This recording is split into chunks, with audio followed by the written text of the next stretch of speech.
Good morning and welcome to Daily Red Devil for all of your latest Manchester United transfer news and talk. And as always, we're back with another massive show to bring you all this morning. But before we jump into that, please do smash a like on the video and please do subscribe to the channel, bottom right hand corner. So on the show this morning, we're going to be trying to talk and discuss the question, what now for Erik ten Hag? We will, of course, be getting into that as a community. I'll be getting all of you guys' opinions and feedback and all the rest of it. And we can have that conversation.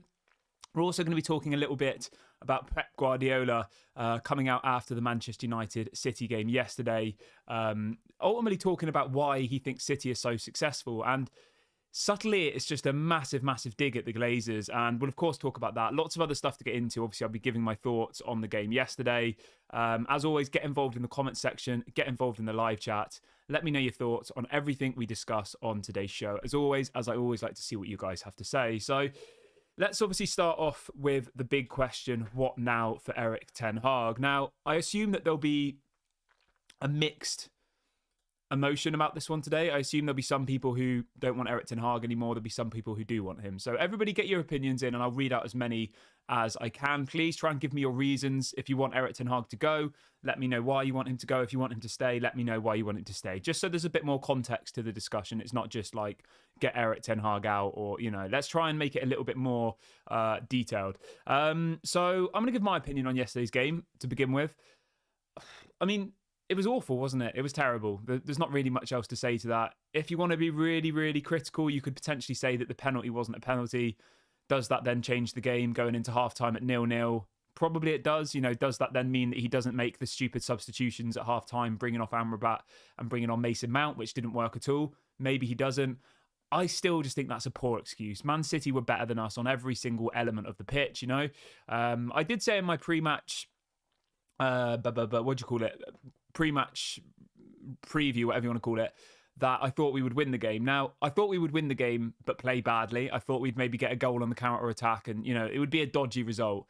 Obviously, that was me being a bit wishful thinking. I said if we're playing Man City, like for like, we'll get battered.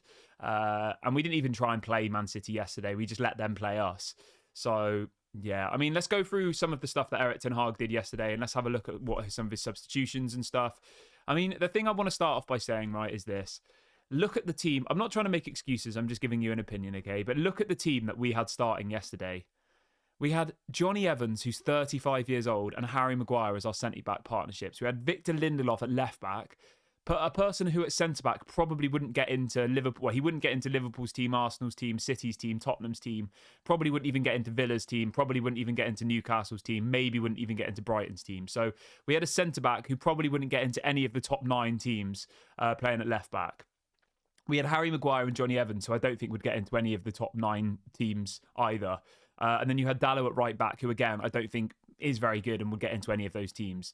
You then had Amrabat and Eriksen. I mean, Eriksen's legs are gone, let's be honest. Eriksen's not the right person for that game, but we don't really have anybody else. And then you've got Amrabat next to him, who I thought was okay, but again, I'm still not that convinced by Amrabat. Marcus Rashford, I don't know what's going wrong with Rashford, to be honest. I really, really don't. But he obviously this season he's been absolutely awful. McTominay played as the centre attacking midfielder, which, to be honest, I think playing McTominay further up the pitch is a better use of him. So I'm not really going to be critical about that one. But then playing Bruno Fernandes on the right wing, I mean, it's just all the things that we don't want to see happening. You spend £60 million on Mason Mount and you still don't play him. And you put in Bruno Fernandes out on the right wing when literally people who don't even understand football can know that Bruno Fernandes is better in the centre attacking midfield position. He's not good in the right wing. And then you had Højlund up front, who, let's be honest, he tries, but he doesn't get any opportunities, does he? It's just the same old stuff. Like when Ronaldo was here, Ronaldo was having to create the opportunities himself. When Cavani, all of these top strikers were at Manchester United, none of them were ever getting any opportunities, really. They were just having to, survive on scraps. But let's see what everyone's saying in the chat this morning. Let's have a quick look. Adrian says, trust the process. What a load. Erik ten Hag is a liar. Sean says, Erik ten Hag is out of his depth. Bad team selections and very poor substitutions. Why take off the only defensive midfielder? I agree with you there. Digital Sports Update says, Kieran, we are a million miles away from Man City. It was so awful and terrible. I'm just disappointed of the result. I'm not disappointed that we lost, but where we are, that we were outclassed on all areas of the pitch. Fair enough. Michelle says, why was Varane on the bench? Well, I'm going to bring you the reasons for that, actually, and we can obviously react to it. But Eric Ten Hag came out after the game and was asked why Varane didn't play, and ultimately asked why Johnny Evans played. And he said it was because of tactical reasons. So, I mean, that can't be true. I cannot understand in any world why you would start Johnny Evans over Raphael Varane. But Raphael Varane was on the bench. Very, very strange. Very, very strange. Romano says, I thought Eric Ten Hag was supposed to be a tactical genius. The thing is, right, I just think that every single manager, every single player that comes to Manchester United just turns bad. Let's be honest. Like, look at the players we've signed over the last... I don't know. Let's have a quick look. Why not? Let's have a quick look. I mean, look at the managers we've signed, right? David Moyes. I mean, David Moyes never was a good manager for me personally, but still, David Moyes comes in, fails. Jose Mourinho, one of the the greatest winners of all time, comes in, fails. Van Gaal, yes, he played terrible football, comes in, fails. Ollie, again, didn't really have much of a reputation before, comes in, fails. I mean, if you look through some of our players, right, that we've signed over the last couple of years. So let's look in the 2023 season. Anthony, let's be honest, has failed. Casemiro, I think, was good last season, but this season is maybe 50-50. Martinez was a good signing. Malacia was a good signing. Okay, cool. The season before that, Sancho's come in. Well, we know what's happened to Sancho. Varane, I think, was a good signing, but is injury prone. Ronaldo, obviously, we know what's happened to Ronaldo. Donny van de Beek, the season before, that's obviously been a terrible. Amad Diallo's literally just wasted his career. Pellistri wasted his career. Season before that, Maguire, obviously that was terrible. Bruno Fernandes obviously has done good, but hasn't been very good this season. You look the season before that, it's people like Fred. I mean, it's just the same old. I'm just looking now, right? We spent 60 million euros on Fred. I mean, that just sums it up for me. Let's see what else people are saying in the chat this morning. Somebody says, is Varane injured? Apparently not. Apparently Varane, it was done because of tactical reasons. The thing is, right, I know that some people in the chat are saying, get rid of Ten Hag, blah, blah, blah. I'm going to say this isn't just my opinion. You can disagree or you can agree. That's obviously up to you. I was speaking to one of my friends yesterday after the game, and I just said, like, I've kind of just grown to accept this now, to be honest. There was a point last season, I think, or towards the end of the last season, beginning of this season, where something just clicked in my head, and I just thought, we're not... people will say, oh, we're Manchester United. Well, whatever this thing is that you have in your head, this we're Manchester United that I hear from so many different people, I just think you've got to forget about that now. I do. I just think that whatever that entitlement that is, that you think that we are this big team, I think it's gone. I think you just have to, come back to reality now. And the reality is that we'll finish somewhere between 4th and 10th each season. And I think that no matter who the manager is, I think that will be the case. And I said this in the summer, right? So before people try and say, oh, you're just reacting after a loss, I said in the summer, even if we get Qatar, new owners, 100% ownership, all of the debt gone, loads of investment, all the rest of it. I still said I thought it would be 3 to 5 years before anything changed by way of in a positive way. And even then, it might not have worked, just because the carrot was dangled in front of our faces, right? This Qatar carrot, oh, we're going to be the best team in the world. I'm still not fully convinced that if Qatar come in, we would have been, on level with Man City. I think we're so far behind. The damage that's been done over the last 18 years by the Glazers, we're literally absolutely rotten to the core. I think you all know that. And I just think that,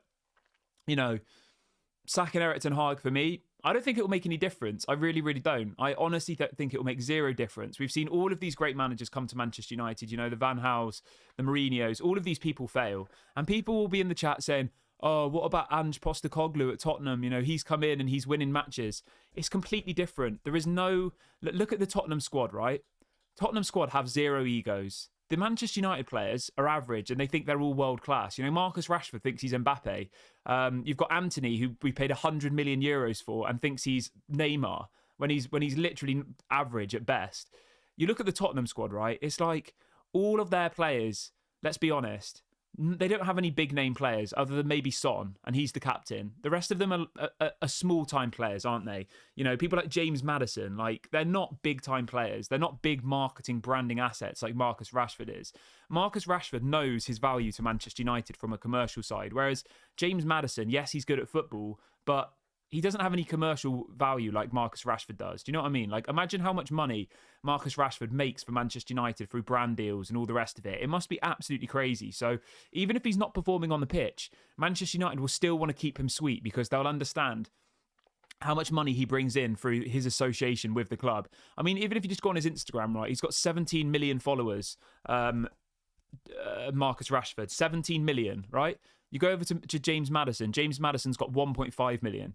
And I think that some people who don't really understand the rest of the, they only focus on football. And I don't think that it is the full picture. I think you do have to look at things like this. And I think that what needs to happen is we need a complete reset. We need to bring in people who are fresh, who are raw, bring in these youth players, bring in these Kobe Mainus, bring in Hannibal, bring in all of these people who have no ego, have no expectation. All they want to do is play for Manchester United. They love the club. Like Marcus Rashford was when he started off. We turned Marcus Rashford into this, this king on a pedestal. Obviously, all the things he did off the pitch, all the charity work, all of that is absolutely incredible. But my point that I'm making here is that these players know that no matter how well they play on the pitch, Manchester United will still want to please them. They will, because they're massive branding, marketing assets for the club. And because the club, ever since the Glazers took over, is so focused on the commercial side of things. It's so focused on making money. It's focused on, brand deals, on sponsorships, on all of these types of things. They know that these are their most marketable players, hence why they buy people like Ronaldo for the second time, why they bring in people like Cavani, Di Maria, etc., etc. All of these signings are based on the commercial value of the player. They're not based on what Manchester United's philosophy is, not based on how it's going to make the team play, because that's not what Manchester United care about as a club. And I think that, it looks like Sir Jim Ratcliffe's going to come in. And I just think that the realistic understanding that I had now is that this is just Manchester United now. This is just Manchester United. And I honestly don't think there's anything we can do at this point to change it. And I said this before, so I'm not just, again, being reactionary after a loss. And as Comeback King says, the thing you've got to remember with Spurs is they play one game of football a week. And I think that Manchester United really, really need that. We saw how well Erik ten Hag played football at Ajax, and it was completely different. He didn't have a team of superstars. He had a team of players who were on the brink of becoming superstars and were playing for their next move. You think Frenkie de Jong going to Barcelona. You think of all of these players at Ajax who played under Erik ten Hag, who were so close to becoming big players, but they weren't big players, Let's see what people are saying in the chat. Lee says Rashford needs dropping. As I just said, mate, he does. You're looking at, the thing is, right, this is what I want to get across to you. You're looking at it from a football perspective, which is what you should do because you're a football fan, yeah? But you also have to look at it from a commercial side. You do. I know that's not what we care about. We care about football. But Marcus Rashford, he's worth more to Manchester United from an off-the-field perspective than, others. He is. He's one of the most, marketable players in the squad. And I just don't think that they're going to ruin that relationship with him. And whether you like that or not, it is what it is. Mila says we've had one good game and this was without Rashford and Bruno in the cup. I agree with you, mate. I'm not disagreeing with you whatsoever. I honestly think that, the answer would be to change things up, to bring in the youth players, to give Pellistri, Garnacho, Hannibal, Kobe Mainoo. I mean, even in defence, we must have some youth players who can come through the defensive line, from the youth academy. There must be, some centre-backs and left-backs. Like, give some of these younger people a chance, even in the midfield, in the attacking areas. Just, obviously Højlund's young. Højlund, I still have faith for the future. But you need people who are actually going to pass Højlund the ball. And Marcus Rashford's not going to do that. Bruno Fernandes on the right wing's not going to do that. And things need to change very, very quickly. But let me know how you guys are all feeling about this. Let's see what people are saying in the chat quickly. Someone says, I hope we sack Ten Hag. So Darren Fletcher is interim till January and then another Ragnick. So all of you lot beg for a change again. That's the thing. I'm not Erik Ten Hag out. I just think that we've gone way behind, way past the point of every time a manager loses a match being like, sack them. Because I genuinely think at this point, right, you could bring Pep Guardiola into Manchester United now with this set of players and this structure, and he wouldn't be successful. I'm almost certain of it. I'd put money on it, and I don't even gamble. You could bring in I don't know, Zidane. You could bring in all of these top managers that people in the chat will be saying, oh, Zidane's available. Oh, Nagelsmann's available. Or, all of these people that they think is going to come in and change things. I honestly think under this current structure, no director of football, the top people at the club are commercial specialists, the people who focus on finance, nothing will change. And I've just grown to realise that now. And I think that, if Sir Jim Ratcliffe comes in, I think that it's just going to be more of the same. And I think we're just going to be the same for the next, I don't know, forever, I would say, honestly. And I know that sounds crazy, but there's nothing I can see that makes me think that change is going to happen. I just think it will be the same thing over and over and over and over again. Rinse and repeat, rinse and repeat. Mark says Pep couldn't manage this club, not a chance. Yeah, 100%, 100%. But yeah, for me personally, I literally see 0 point in sacking Erik ten Hag. 0 point. I get it. He made wrong decisions yesterday. Fine. Yes, he should have kept on Amrabat instead of bringing off Mason. He should have kept Amrabat on the pitch and not brought on Mason Mount. Okay, that was a bad decision. Yes, if Rafael Varane is not injured, he should have played. Okay, that's fine. But we still would have lost the game, let's be clear. Just because Mason Mount came on at half-time, it didn't mean that we lost the game because of that. We were poor before that. Yes, maybe the penalty was a bit dodgy, but, Pep Guardiola's team are unbelievable. They've been well run since, Abu Dhabi took over. And I just think that we have to understand that. We do. We're so far behind all of those teams. And I wanted to actually talk about this quickly, actually. After the match finished yesterday, Pep Guardiola was asked by the press why Manchester City are so successful. And his reply was absolutely incredible. And it literally just proves this point, all right? So I want you to really, really listen to this. All of the people who say, get Erik ten Hag out, blah, blah, blah, he's a failure. Just listen to this one thing that Pep Guardiola said, okay? So the question is, from the interviewer, they say, why are Manchester City so successful? And he says, we are all in the same direction. Me, the CEO, the sporting director, and the chairman. That is why I think the club is so stable. I mean, he's just proved it for there. Some people say he's the greatest manager, of the last 10 years or whatever. Some not Manchester United fans, but some rival fans say he's better than Sir Alex Ferguson, whatever. He's in that, top 5 managers of all time conversation, isn't he? And for him to come out after that game and literally just sit down all of these people in the press, all of these pundits who are like, Erik ten Hag doesn't know what he's doing. He should go back to the Eredivisie. Oh, if they bring in this person, they'll be better. I mean, it's just sensationalistic headlines, right, to get clicks. And you've got to open your eyes to that. You need to open your eyes to the Sky Sports and when they do these arguments after the match. I mean, it's so fake. After the game yesterday, you've got Jamie Carragher and Gary Neville arguing with each other. And it's so, you can just tell it's so staged. They have trigger questions and it'll be like, as soon as Gary Neville mentions the Glazers, Jamie Carragher's like, oh, they spent 400 million. You can't blame the Glazers. They spend their own money and they just spout absolute rubbish. And it's literally just to get clicks, just to get people to talk about it. I mean, I'm talking about it now. If they sat there and said, yes, it's because of the CEO. It's because of not having a sporting director.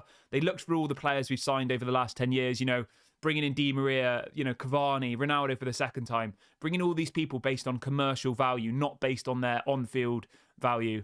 It would be a boring argument and people would turn it off. But it's way more easier for this mainstream media to completely shy away from the actual problem at Manchester United and just to get people to call up and talk sport and say, oh, sack the manager. I've gone to Old Trafford for 40 years and, Erik ten Hag doesn't know what he's doing. And if you bring in this person, we'll win the league. And do you know what I mean? They always pick the sensationalistic people who don't actually come with any actual substance. They just spout anger, really. And it causes clicks. It causes people to talk about it.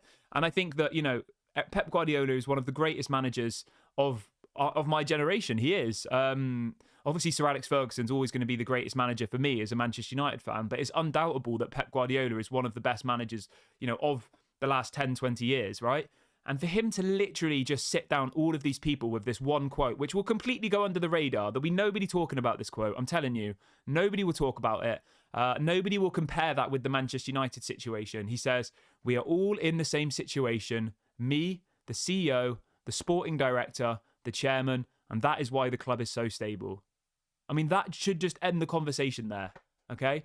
But let me know what you guys all think about that. I thought that was really, really interesting. Everybody's just joined in the last couple of seconds. Please do smash a like on the video. Please do subscribe to the channel as well. We've got over 500 of you watching this morning, so please do go and subscribe. Please do smash a like. Let's read out some of your comments quickly.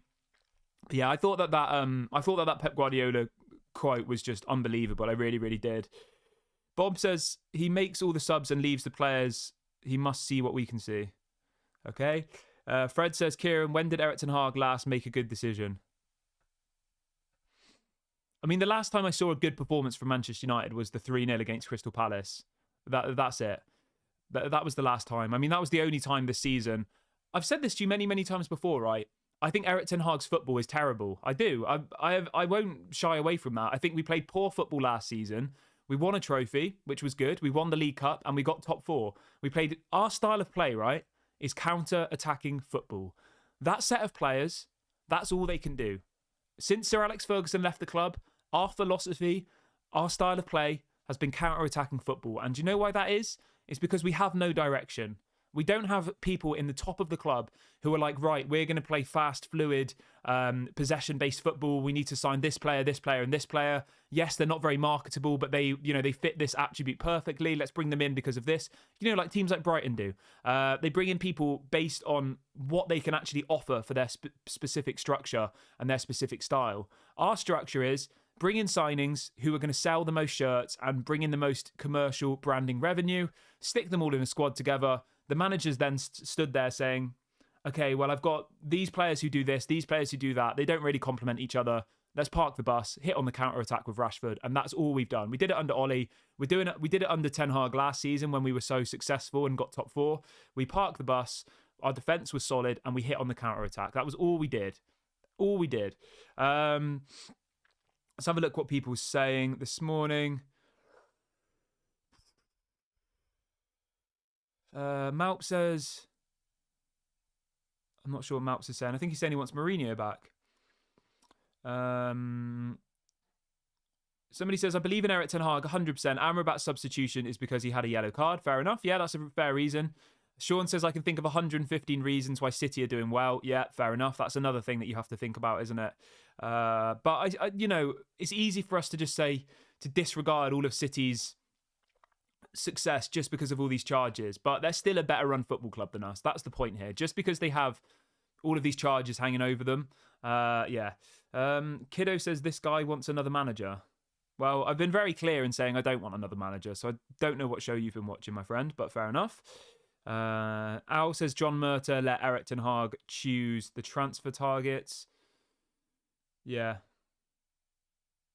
Alan says, stop blaming Erik ten Hag. It's down to the players not doing their jobs. Yeah, it is down to the players not doing their jobs, but it's also down to the people above them bringing in players who don't complement whatever style of play the manager wants. I mean, look for our team, right? Answer me this, right? All of those people who say, get Erik ten Hag out, blah, blah, blah. How do you expect to play possession-based football out from the back when your defence is Johnny Evans, 35 years of age, was let go for free from Leicester, Harry Maguire, who, let's be honest, moves like a truck, Diogo Dalot, who I think's average, and Victor Lindelof at left back, who, let's be honest, is an average centre back at best. How would you expect to play this beautiful passing out from the back football with that defence? Do you really, really expect that to happen? I don't. I don't see how it's possible. When you compare to Cities, they've got Ruben Dias, Kyle Walker, John Stones, and Gvardiol. I mean, that is an unbelievable defence right there, and you can see why they're able to use Edison as almost another defender and pass out from the back. With ours, there's not a hope in hell. Zero chance that you're going to be able to play this possession-based football. So we know that all, attacks start from the back. If Erik ten Hag doesn't even have the right players at the back to be able to do that, then how is he going to be able to do it pushing forward throughout the pitch? I mean, say he even manages to get the ball out from the defence, right? He's then got to go to Christian Eriksen or Amrabat. I think Eriksen's obviously capable of doing a good pass, and Amrabat's capable of doing a good pass. He's then passing it to Marcus Rashford, who doesn't understand what passing is. McTominay, who, let's be honest, doesn't understand what passing is either. Or Bruno Fernandes, who's playing out of position on the right wing. I mean, it sums it up, doesn't it? There's so many issues with that team that I just think that for the style of play that Erik ten Hag is known for, possession-based, dominating football, the team that we had out last night could not have achieved that for me. Let's see what else people are saying in the chat this morning. Comeback King says Spurs won't be in the top 4 for long. Yeah, fair enough. Chris says it's laughable that fans think another manager will change anything. All it will do is reinforce player power. 100%. That's the issue here. It's player power. It's player power. They all think they're better than they are. Rashford thinks he's Mbappe. You know, exactly. It's just that, isn't it? Kiddo says, give Ten Hag what he wants. If the Glazers wanted best this season, they would have given at least 300 million and brought the players to bolster the team. Glazers out. To be honest with you, right, I don't think it's easy to say give them more money, because I think that's not actually correct, personally. I think what needs to happen is there needs to be a proper structure. Like Pep Guardiola said in the quote I read out a couple of minutes ago, he needs the right people around him, a CEO, a director of football, who's purely focused on football, right? They're not focused on commercial value. They're not looking at how many followers somebody has on Instagram before they decide whether they want to buy them or not, or whether they can get them a shampoo deal because they've got nice hair or something stupid like that. They're looking at them purely from a footballing perspective, right? I mean, I've even seen this morning, right? This literally just proves my point. I've seen articles this morning saying that Manchester United are apparently going to try and get Toni Kroos. And I'm not even joking. I mean, how do they not learn? We get Casemiro at 30 years of age, past his best. We get Varane at, I think, 29 years of age, past his best. We're literally just trying to buy all of these players from Real Madrid, purely from a marketing perspective. So apparently Manchester United are interested in Toni Kroos now. It's just like, it literally just proves my point over and over again. And Bob says no playing style. After 18 months, that's down to Erik Ten Hag. Bob, look, if you just listen to what I just said, Erik Ten Hag's style of play is possession-based, dominating football. All of the players in his team need to be able to pass. I just went through the team yesterday. Not 80% of those players who played yesterday don't know how to pass the ball. Harry Maguire can just about do it. Johnny Evans, average. Lindelof, average. Dalot, average. Eriksen can just about. Amrabat, not sure about. Rashford doesn't know how to pass the ball. Bruno Fernandes looks for the Hollywood pass every time he gets it. McTominay literally is awful at passing. Do you see where I'm going with this? It's easy for people to say, oh, we don't have a style of play. We don't have this. We don't have a style of play because we've brought in a manager whose style of play is possession-based football, passing. Every single player needs to be able to pass the ball. You know, when we try and pass the ball, half the time we kick it out. Like, it just sums it up, doesn't it? So the only style of play that we can play with this set of players is counter-attacking, park the bus football. And it probably would work. It worked last season. We got top 4, we won a trophy, and we got to the FA Cup final playing counter-attacking, possession-based football. So if anybody's asking, what is our style of play? That is our style of play with this set of players. That is the best style of play we can do. Let's read out a couple more questions. Please do smash a like on the video, everyone, and please do subscribe to the channel, bottom right hand corner, if you are new. I've got a couple more minutes left of the show, so I will read out a couple of your questions and thoughts before we move on to until I go and do something else. What else we got? Leaf says Erik Ten Hag cannot be held responsible for player purchases. The responsibility lies with Chief Executive Richard Arnold, Football Director John Murtagh, and Co-Chairman Joel Glazer. Exactly. It's not his responsibility to be buying the players. It isn't. Chris says these players are incapable of a playing style, and you have to seriously question any fan's football intelligence that thinks a manager changes this lot. Exactly. I 100% agree with you. 100% agree with you. Richie says Sancho is right. I'm now beginning to believe he's onto something. I've actually had a bit of a thought about this Sancho situation, and I think that what's happened here is, right, let's rewind back to the summer. In the pre-season, Jadon Sancho played every single minute of pre-season as a striker, didn't he? And everyone was like, why is Jadon playing as a striker? I thought he did quite well. And I reckon that he did that, right? Erik Ten Hag played him as a striker to show the Manchester United board how desperate he was to bring in Rasmus Højlund, a striker. I think that was what he was doing, and I think that's why Sancho's calling him, calling him out, saying that he feels like he's been scapegoated, because that must be the reason why. What else we got? Ryle says, I don't believe Mason Mount was Ten Hag's signing. Why would he sign a player without any clue? Now he's going to fit in the team. Makes no sense. I agree with you. I think, Mason Mount was probably someone that Erik Ten Hag liked. But we know the players that Erik Ten Hag wanted, and we didn't get them. He wanted people like Frankie de Jong. He wanted people like... I reckon he wanted Rabiot as well. We knew that he wanted Rabiot, and I think that Rabiot would have done good in this team. I do. I think he would have really, really helped. Colin says Erik Ten Hag gave Murtagh a list At the end of the season, how many players were bought off that list? 0. Exactly. I mean, he wanted Harry Kane. Did he get him? No. He wanted Kim Min-jae. Do we see Kim Min-jae in a Manchester United shirt? No, he's playing over in Munich. He wanted... Who else did he want? I can't think off the top of my head, but we know that his top 2 signings were Harry Kane as the striker and Kim Min-jae in the defence. And we can easily see that what both of them would have added to this team immediately, without any shadow of a doubt. Yeah, I mean, so Pablo says he wanted Gakpo, De Jong, Kim Min-jae, Kane, Osimhen, Timber, and Rabiot, and we got 0 of them. We ended up with Casemiro, who's 31. We ended up with Mason Mount, who, let's be honest, is average. We ended up with Anthony for 100 million. Yeah. Absolutely ridiculous. But anyway, I'm going to wrap the video up here, guys. I'm going to go and try and do something else with my day now. But I will be back live this evening at 6 o'clock. So do make sure to subscribe. Do make sure to hit the notification bell. If any news comes out throughout the day, obviously I will go live as always. Please do make sure to smash a like on the video on your way out. This has been Daily Red Devil, and I'll speak to you all a little bit later.